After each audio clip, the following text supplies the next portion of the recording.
বৰ্তমান অসমত চলি থকা মিয়া বিৰোধী উচ্ছেদ কাৰ্যক আমি পূৰ্ণ সমৰ্থন আগবঢ়াইছোঁ।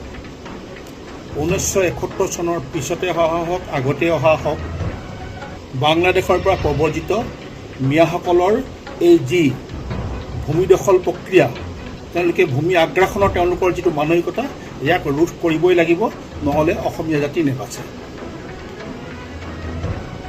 অসমৰ বৃহত্তৰ স্বাৰ্থৰ খাতিৰত সমূহ অসমবাসী ৰাইজক এই উচ্ছেদ অভিযানত আমি সমৰ্থন কৰিবৰ কাৰণে আহ্বান জনাইছোঁ। যিসকল লোকে এই উচ্ছেদৰ বিৰোধাচৰণ কৰিছে, যিসকল ৰাজনৈতিক নেতাই এই উচ্ছেদৰ বিৰোধাচৰণ কৰি সেই উচ্ছেদস্থলীত গৈ পেলাই ঘৰিয়ালৰ চকু পানী টুকিছে, তেওঁলোকক ক'বলৈ বিচাৰিছোঁ যে জাতি ৰক্ষাৰ যদি আপোনালোকৰ সংকল্প হয়, যদি জাতিটো সুৰক্ষিত কৰাটোৱে আপোনালোকৰ একমাত্ৰ লক্ষ্য হয়, তেতিয়াহ'লে এই বিৰোধাচৰণবিলাক নকৰিব।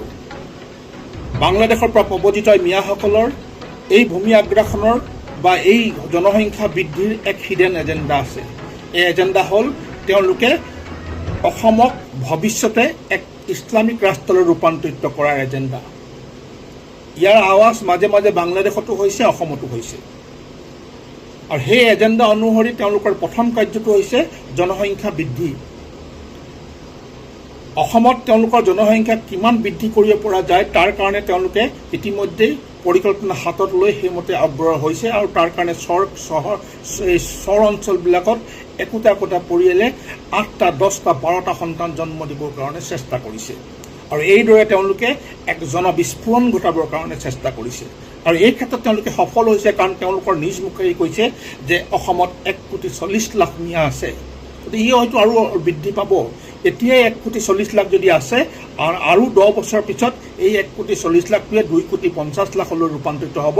সেইদিনাখন কিন্তু অসমীয়াই আৰু জীয়াই থকাৰ কোনো বাট বিচাৰি নাপাব, তেওঁলোকৰ ভৰি চেলেকিবলৈ বাধ্য হ'ব।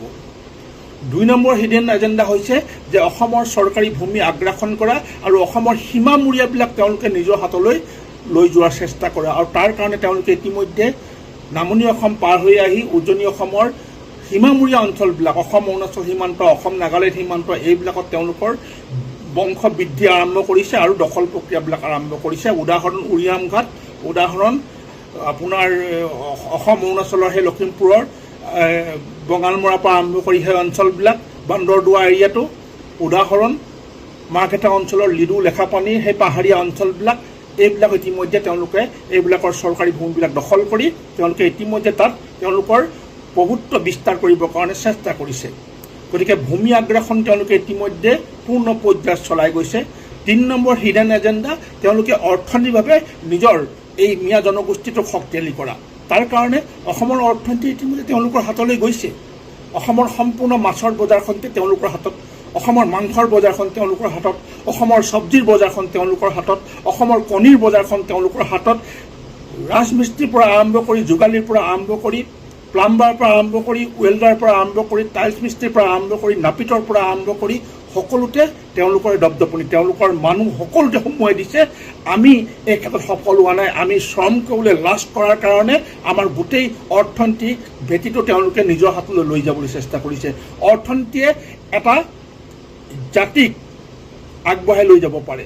গতিকে আজি আমি অৰ্থনৈতিক ক্ষেত্ৰখনত পিছ পৰি যোৱাৰ লগে লগে বিপৰীতে মিয়াসকলে অৰ্থনৈতিক ক্ষেত্ৰখনত দবদবাই থাকিবৰ কাৰণে সক্ষম হৈছে, কাৰণ তেওঁলোক যথেষ্ট কষ্ট কৰিব পাৰে আৰু এই কষ্টৰ বলতে তেওঁলোকে অৰ্থনৈতিক ক্ষেত্ৰখন নিজৰ হাতলৈ নিবলৈ চেষ্টা কৰিছে।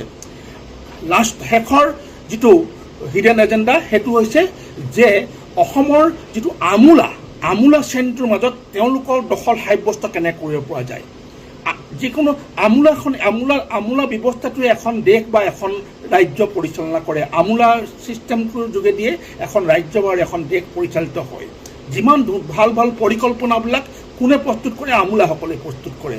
গতিকে আমোলা এই যিটো ব্যৱস্থা, এই ব্যৱস্থাটোৰ মাজত তেওঁলোকৰ মানুহ সোমোৱাই দিয়াৰ তেওঁলোকৰ চেষ্টা অব্যাহত ৰাখিছে। আৰু তাৰ কাৰণে তেওঁলোকে ইতিমধ্যে UPSC এক্সামত তেওঁলোকৰ ল'ৰাক প্ৰিপেয়াৰ কৰিছে, APSCত তেওঁলোকৰ ল'ৰাক প্ৰিপেয়াৰ কৰিছে। ডক্টৰ প্ৰতি বছৰে শ ডক্টৰ প্ৰস্তুত কৰিছে, ইঞ্জিনিয়াৰ প্ৰস্তুত কৰিছে। অৰ্থাৎ ডক্টৰ, ইঞ্জিনিয়াৰ, আমোলাৰ প্ৰস্তুতিৰ যোগেদি গোটেই ব্যুৰ'ক্ৰেট বস্তু তেওঁলোকৰ নিজৰ দখললৈ নিবলৈ চেষ্টা কৰিছে আৰু এই বস্তুটো যেতিয়া তেওঁলোকৰ নিজৰ দখললৈ লৈ যাবলৈ সক্ষম হ'ব, এই 4টা এজেণ্ডা যেতিয়া পূৰ্ণ পৰ্যায়ত ৰূপায়ণ হ'ব, সেইদিনাখনেই অসমীয়াৰ ধ্বংসযাত্ৰা, অসমীয়াৰ এই যিটো স্বাভিমানী যিটো অসমীয়া, সেই অসমীয়াৰ স্বাভিমান সেইদিনাখনে শেষ হ'ব আৰু অসমীয়া গোলামী এটা জাতিলৈ ৰূপান্তৰিত হ'ব। অসমক মাৰিম, অসমীয়াক মাৰি মাৰি খেদিব। হয় আমি তেওঁলোকৰ ভৰি চেলেকি জীয়াই থাকিব লাগিব, নহয় আমি মৰি যাব লাগিব। গতিকে এই দুটাৰ ভিতৰত এটাই পথ আমি গ্ৰহণ কৰিব লাগিব। গতিকে এতিয়া সময় থাকোঁতে অসমীয়াই চিন্তা কৰক যে আমি স্বাধীন চিতিয়া জাতি হিচাপে, স্বাভিমানী অসমীয়া জাতি হিচাপে জীয়াই থাকিম নে আমি তেওঁলোকৰ পোহনীয়া এটা মানে কুকুৰলৈ বা এটা তেওঁলোকৰ চোৱা চেলেকা এটা জাতিলৈ ৰূপান্তৰিত হ'ম, সেই সিদ্ধান্ত অসমীয়াই নিজেই ল'ব। আৰু যদি নিজেই ল'ব লাগে তেতিয়াহ'লে এই উচ্ছেদক সমৰ্থন কৰক। অসমৰ অধিকাংশ চৰকাৰী ভূমিৰ পৰা তেওঁলোকক খেদি পঠিয়াই এটা নিৰ্দিষ্ট সীমাত তেওঁলোকক আবদ্ধ কৰাৰ চেষ্টা কৰক আৰু তাৰ লগে লগে অসমীয়াই অন্ততঃ শ্ৰম কৰিবলৈ শিকক, ঠেলা চলাবলৈ শিকক, ৰিক্সা চলাবলৈ শিকক, অসমীয়াই নাপিত হ'বলৈ শিকক, অসমীয়াই ৰাজমিস্ত্ৰী হ'বলৈ শিকক, অসমীয়া সকলো কাম কাজ ড্ৰাইভাৰৰ পৰা আৰম্ভ কৰি নাপিতৰ পৰা আৰম্ভ কৰি মিস্ত্ৰীলৈকে সকলো কাম অসমীয়াই কৰিবলৈ শিকক। এই যিটো ক্ষেত্ৰ, এই ক্ষেত্ৰখন অসমীয়াই দখল কৰিবলৈ চেষ্টা কৰক, পশুপালন কৰিবলৈ চেষ্টা কৰক, ফিচাৰী কৰিবলৈ চেষ্টা কৰক, এই অসমৰ যিখিনি শাক পাচলি কৰিবলৈ চেষ্টা কৰক আৰু এই বজাৰবিলাক দখল কৰক। এই বজাৰবিলাক দখল কৰাটো অতি জৰুৰী হৈ পৰিছে। বজাৰ দখল কৰি পেলাই অসমীয়াক অৰ্থনৈতিকভাৱে টনকিয়াল কৰিবৰ কাৰণে চেষ্টা কৰক। এই ধৰণৰ এজেণ্ডা আমিও লোৱাটো প্ৰয়োজন আৰু এই ধৰণৰ চিন্তা চৰ্চাৰ যোগেদিহে আমি জাতিটোক সুৰক্ষিত কৰিব পাৰিম। নহ'লে অনাগত দিনত অসমীয়া জাতিৰ ভৱিষ্যত অন্ধকাৰ। সেইদিনাখন আমি যিমান চকু পানী টুকিলেও আমাক তেওঁলোকে ৰেহাই নিদিয়ে। আজি আপোনালোকে যিখিনি মানুহৰ ওচৰত গৈ পেলাই চকু পানী টুকিছে, এদিন সেইখিনি মানুহে আপোনাক গোৰ মাৰি পেলাই আপোনাক ইয়াৰ পৰা খেদিবলৈ চেষ্টা কৰিব। তেনেকুৱা উদাহৰণ অসমত ঢেৰ আছে। নগাঁৱৰ ভিতৰুৱা কাহিনীবিলাক আজিৰ পৰা 25 বছৰ 30 বছৰ আগত যিবিলাক অঞ্চলত খিলঞ্জীয়া দপদপাই আছিল, তেওঁলোকক কেনেকৈ তাৰ পৰা উচ্ছেদ হ'ল, গোৱালপাৰা জনজাতি অঞ্চল লোকসকল তাৰ পৰা কেনেকৈ খেদি পঠিওৱা হ'ল, এই কথাবিলাক অনুভৱ কৰিব, পঢ়িব, বুজিবলৈ চেষ্টা কৰিব। তেতিয়া গম পাব যে এই মানুহখিনিক যিমানেই মৰম কৰা নহওক কিয়, যিদিনাখন সুবিধা পাব সেইদিনাখন তেওঁলোকে গলত কামুৰিবলৈ চেষ্টা কৰিব।